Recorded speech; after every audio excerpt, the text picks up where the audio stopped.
All right. Picture this. You're at a basketball game, right? Two teams going at it, but one team. They're a little different. Different how?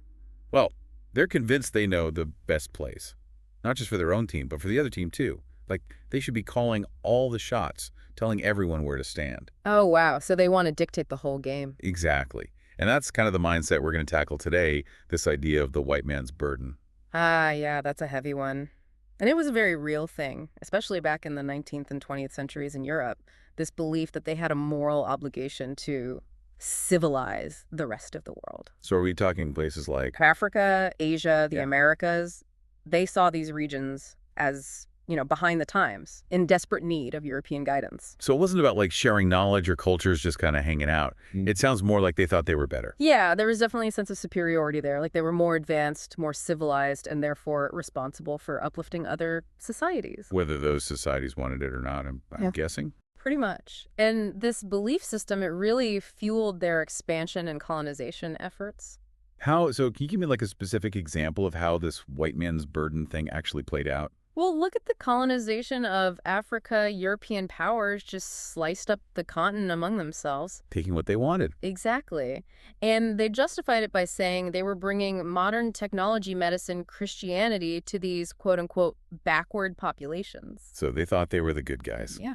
bringing everyone up to their level. Yeah, they saw themselves as these benevolent guides leading these nations toward a more civilized future, which is pretty ironic when you think about the brutality of colonialism. It's like they were doing everyone a favor. Right. But this whole idea of civilizing, it just seems so loaded. It is. Did anyone call them out on this back then?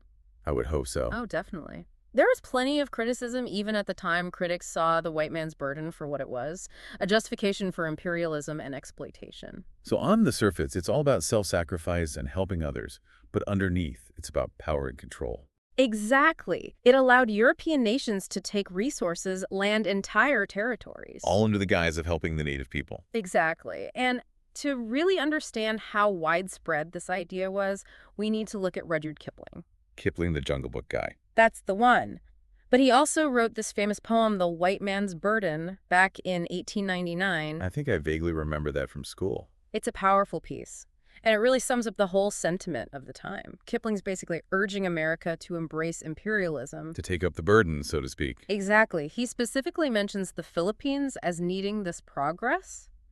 He talks about sending the best of your breed to serve your captive's need.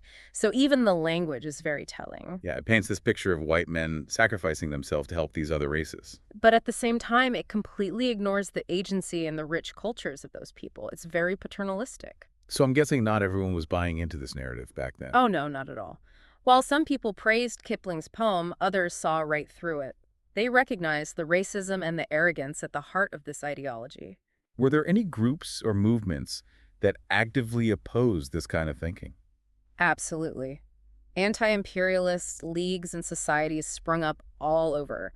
They denounced the exploitation and the violence of colonialism. They saw the reality of what was happening under the guise of this burden. Exactly. And it wasn't just in Europe either. People in colonized nations started to resist European rule. They demanded independence and the right to govern themselves. So they were rejecting this idea that their own cultures were inferior. Absolutely. They fought back against the exploitation and the injustices they faced. It's clear that this white man's burden wasn't just some abstract idea.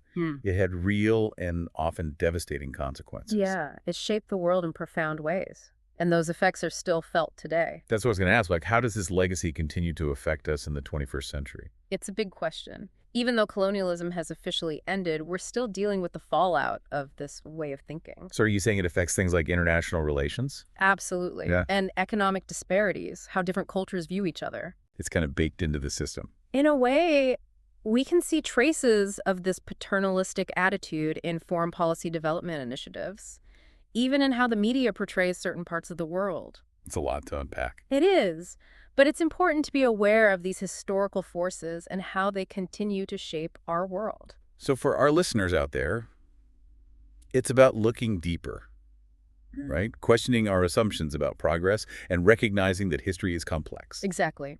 We need to acknowledge the impact of these ideologies and work towards more equitable relationships between nations and cultures. So it's not just about the past. It's about understanding the present and shaping a better future. Couldn't have said it better myself. And on that note, I'd like to leave our listeners with a thought. How do you see this legacy of the white man's burden playing out in the world today? What are the subtle ways it might still be influencing things? It's something worth thinking about. Definitely. A lot to ponder there. Absolutely. Thanks for joining me today. It's been a fascinating discussion. My pleasure. Always happy to dive into these topics. Until next time, folks, keep questioning, keep exploring, And keep learning.